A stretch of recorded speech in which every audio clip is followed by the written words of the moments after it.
എല്ലാവർക്കും നമസ്കാരം. ബറോസ് എന്ന സിനിമയെക്കുറിച്ചാണ് നമുക്കിന്ന് സംസാരിക്കാനുള്ളത്. ആ സിനിമയുടെ അവസ്ഥയെക്കുറിച്ചാണ് സംസാരിക്കാനുള്ളത്. കാരണം എന്തെന്ന് വെച്ച് കഴിഞ്ഞാൽ, ക്രിസ്മസിന് ഇറങ്ങിയിട്ടുള്ള സിനിമകൾ, അതായത് ഒരാഴ്ച മുമ്പ് ഇറങ്ങിയിട്ടുള്ള സിനിമകളിൽ റൈഫിൾ ക്ലബ്ബാണ് ആദ്യം ഇറങ്ങിയിട്ടുള്ളത്. അതിന് അത്യാവശ്യം പോസിറ്റീവായിട്ടുള്ള റെസ്പോൺസൊക്കെ കിട്ടിയിട്ടുണ്ട്. റിവ്യൂസും അങ്ങനെ തന്നെയാണ്. അതിൻ്റെ കൂടെ അടുത്ത ദിവസം ഇറങ്ങിയിട്ടുള്ള മാർക്കോ വളരെ നല്ല റിപ്പോർട്ടുകളാണ്. Excellent reports. ബുക്ക് മൈ ഷോയിൽ ഫുള്ള് ചുമപ്പാണ്. ഭയങ്കരമായ ടിക്കറ്റ്സ് ബുക്ക് ചെയ്യപ്പെടുകയാണ്. ഓരോ അവറിൽ നിങ്ങൾ ചെക്ക് ചെയ്ത് കഴിഞ്ഞാൽ അറിയാം. ആൻഡ് ഫസ്റ്റ് ഡേ നല്ലൊരു കളക്ഷൻ ഒക്കെ കിട്ടിയിട്ടുണ്ടെന്ന് നമുക്കറിയാൻ സാധിച്ചിട്ടുണ്ട്. അവർ അത് അനൗൺസ് ചെയ്യട്ടെ, അത് അവർ ചെയ്യട്ടെ. അപ്പം അങ്ങനെ ഒരു അവസ്ഥയിൽ നെക്സ്റ്റ് വീക്കിലേക്ക് ബറോസ് എന്ന് പറഞ്ഞ മോഹൻലാൽ ഡയറക്റ്റ് ചെയ്യുന്ന പടം, അത് ഫസ്റ്റ് ഡയറക്ടോറിയൽ, അതും 3D സിനിമ, പിള്ളേർക്ക് വേണ്ടി ഉണ്ടാക്കിയിട്ടുള്ള സിനിമ എന്നൊക്കെ പറഞ്ഞ് റിലീസ് ചെയ്യുന്ന സിനിമ, അത് ഏത് ഗണത്തിൽപ്പെടുന്നവർക്ക് വേണ്ടിയാണെന്ന് ചോദിച്ചു കഴിഞ്ഞാൽ പുള്ളി തന്നെ പറഞ്ഞിട്ടുണ്ട് പിള്ളേർ മാത്രമാണെന്ന്. അതായത് 18 വയസ്സിന് താഴോട്ടുള്ളവർ. മാർക്കോ 18+ ആണല്ലോ. അപ്പം എന്താ മോനെ, പിള്ളേർ 18 താഴെയുള്ള പിള്ളേർക്ക് കാണാമല്ലോ. 18 താഴെയുള്ള പിള്ളേർ ബറോസ് കാണട്ടെ, അതിന് മുകളിലുള്ള പിള്ളേർ മാർക്കോ കാണട്ടെ എന്നൊക്കെ വേണമെങ്കിൽ പുള്ളിക്ക് പറയാം. അങ്ങനെ മിക്കവാറും പറയുമായിരിക്കും. 18 വയസ്സിന് താഴെയുള്ള പിള്ളേർ കാണുന്ന സിനിമകൾ എന്ന് പറയുന്നത് ഈ ഇൻസൈഡ് ഔട്ട്, ഫ്രോസൺ, ഈ അടുത്തിറങ്ങിയിട്ടുള്ള വൈൽഡ് റോബോട്ട്, ഇങ്ങനത്തെ സിനിമകൾ കാണുന്നതിൻ്റെ അടുത്തോട്ടാണ് നമ്മൾ ബറോസ് എന്ന് പറഞ്ഞ സിനിമയുമായിട്ട് പോകുന്നത്. എനിക്കതിൻ്റെ ട്രെയിലർ ഒട്ടും തന്നെ ഇഷ്ടപ്പെട്ടിട്ടില്ല. പ്രതീക്ഷകളൊക്കെ വളരെ താഴ്ന്നു പോയിട്ടുള്ളൊരു ട്രെയിലറാണ് എനിക്ക് അതിന് കാണാൻ പറ്റിയിട്ടുള്ളത്. ഇനിയിപ്പം സിനിമയിൽ ഒരു മാജിക് കൊണ്ടുവരുമെങ്കിൽ കൊണ്ടുവരട്ടെ എന്ന് മാത്രമേ പറയാനുള്ളൂ.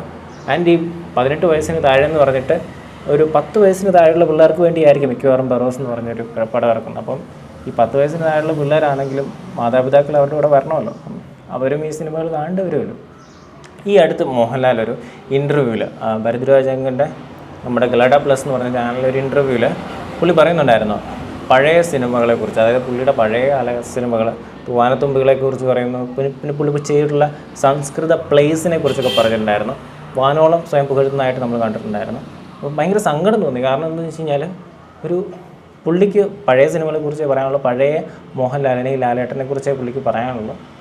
പുതിയ മോഹൻലാലിനെ കുറിച്ച് പുള്ളിക്ക് പറയാൻ അധികം ഇല്ല എന്ന് കേൾക്കുമ്പോൾ വളരെയധികം സങ്കടമാണ്. ഒരു 3 വർഷമായിട്ട് മലയാള സിനിമയിൽ നോക്കുകയാണെങ്കിൽ മൈൽ സ്റ്റോൺ കഥാപാത്രങ്ങൾ പുള്ളിക്ക് കിട്ടിയിട്ടില്ല എന്നുള്ളൊരു വളരെ സങ്കടകരമായിട്ടുള്ളൊരു സത്യമാണ്. അപ്പം അത് ഓണ്ട് കൊണ്ടുവരിക. ആ സമയത്താണെങ്കിൽ തന്നെ മമ്മൂട്ടിക്കാണെങ്കിൽ കൾട്ട് സിനിമകൾ കിട്ടിക്കൊണ്ടിരിക്കുന്നു, ബ്രഹ്മയുഗം പോലത്തെ സിനിമകൾ കിട്ടിക്കൊണ്ടിരിക്കുന്നു. അതുപോലെ ഇവിടെ കൾട്ട് സിനിമകൾ ഉണ്ടാകുന്നുണ്ട്. പുള്ളി ഒരു കാര്യങ്ങൾ പറഞ്ഞിട്ടുണ്ടായിരുന്നു, അന്ന് എഴുതിയിട്ടുള്ള ആൾക്കാർ അല്ലെങ്കിൽ അന്ന് കിട്ടിയിട്ടുള്ള സ്ക്രിപ്റ്റ് എഴുത്തൊന്നും ഇന്നില്ലെന്നൊക്കെ.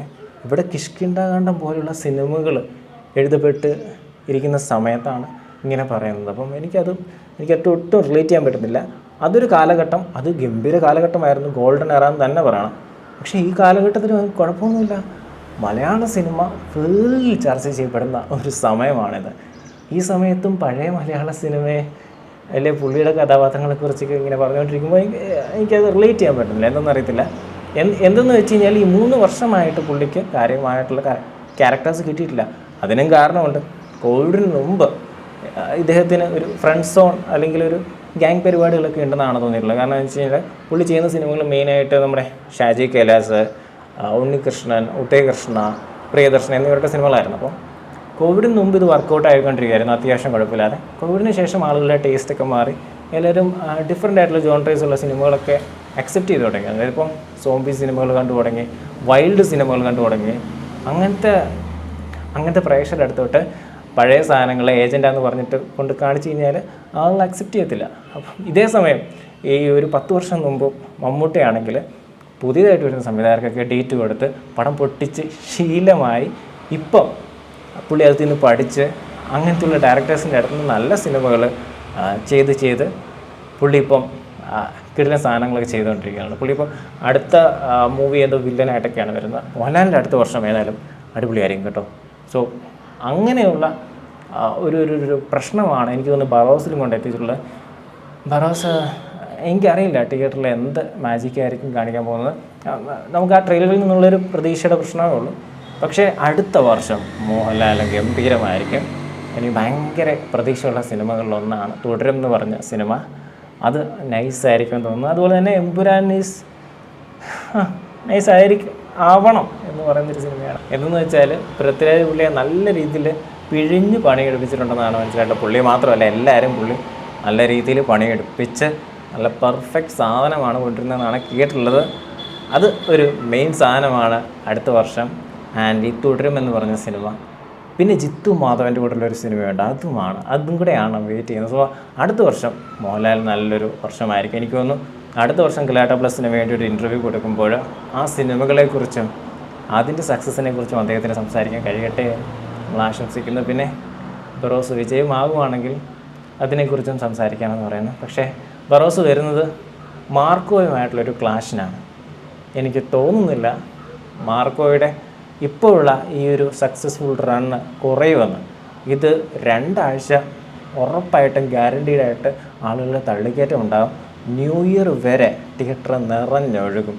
ആ സമയത്ത് നമ്മുടെ ബറോസ് വന്നിട്ട് നോക്കാം. കണ്ടൻറ്റ് നന്നായിട്ടുണ്ടെങ്കിൽ, ആ സിനിമ നല്ലതാണെങ്കിൽ ക്ലാഷിന് വേണ്ടി നിൽക്കും ആളുകൾ.